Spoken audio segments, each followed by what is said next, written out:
So welcome to this press conference at the Royal Swedish Academy of Sciences. And of course, a special welcome to this year's Nobel laureates. My name is Hans Ellegren, Secretary General of the Academy. Closest to me, you find this year's laureates in physics, Professors John Clark, Michel Devoret, and John Martinis. And next to them, the Nobel laureates in chemistry, Professors Susumu Kitagawa and Omar Yaghi. Professor Richard Robson, also a laureate in chemistry, could not make it to here. He is elderly and needs his rest. Next to the laureates in chemistry is the laureates in economic sciences, Professors Joël Moncure, Philippe Aghion, and Professor Peter Howitt. During this press conference, you may ask questions to one or several of the laureates and take the opportunity to hear their views about their research and their achievements and how they perceive getting the prize. Yeah, thanks for the question. Well, MOFs are solids. They are not soluble. They don't dissolve, so they're like basically rocks, powdered rocks. So they're very stable, and that gives them the properties that one needs for them to be deployed, let's say, as we have shown, in harvesting water from air to make drinking water, or taking CO2 out of the air. You need to use the material over and over again for many, many years. I think that's important to note. There is some research right now in using MOFs that may not be as stable, that could release, let's say, cargo into a cell, but this is still at the research stage. This has not been fully applied. So I think your question pertains to once this technology reaches, let's say, drug delivery stage, or it's commercialized or about to be commercialized, then there would be a lot of studies pertaining to your question. The metal levels, that's always an issue, and I agree, long-term funding, it really would help you there. Okay, we take another question. Yes, please, there, you, the lady. Hello, I'm Corina Negra from Radio Romania, Science Department. This is a question for Professor Moncure. Yeah, we both agree on the fact that MOFs are extremely good at attracting gases, separating gases, for example, from the air, CO2 from the air, water from the air to make drinking water, and we can make the MOFs to be stable, that they don't leach into the water that ultimately will be used for drinking or for other purposes. That has already been proven. And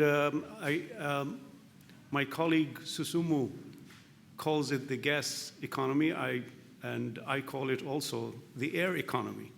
Says it's about the same thing. And we have the materials that can contain and can trap and concentrate gases in ways that has never been done before.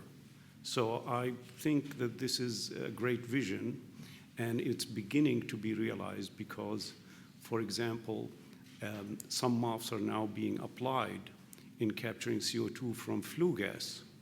And we have also shown that some of these materials could also trap CO2 from air. This is in addition to the water harvesting accomplishment that is already about to be commercialized.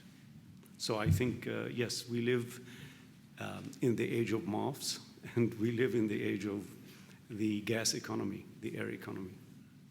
I believe we have to stop there. Thank you for your interest in coming here. There will be individual questions taking afterwards. It's only 10 months left until we announce the 2026 prizes. So thank you for coming.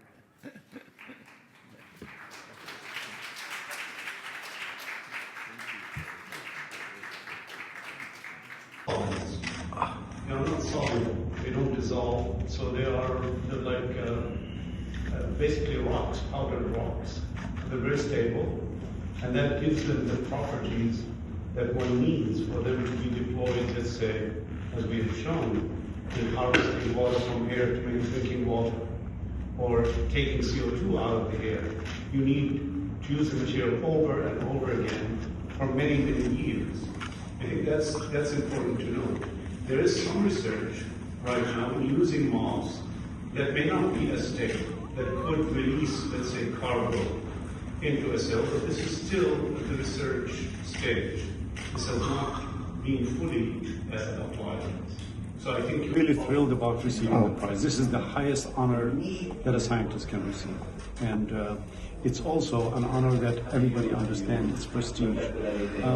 I just want to say that one person does not develop a field, but rather one person may open the door. But the great thing about the moth field, the field that was credited by the Nobel Prize, is that there are many people who entered the field and became contributors in their own right and made tremendous achievements within this field and became pillars of the field. That's why our field has been expanding for the last 35 years. So I'm very happy, and not just because I received it, but also the community is so excited for me and also for this field to be recognized by the Nobel Prize. Well, I like to answer questions pertaining to the prize and pertaining to the chemistry that I developed. I like my science and what I've done in science to speak for me. And I just want to, regarding your question, I just want to just say that I think we need to protect the human life, we need to protect the sanctity of the human life, and we need to reject violence, not just in that part of the world, but everywhere. I like Turkey very much. This is one of my favorite countries in the world.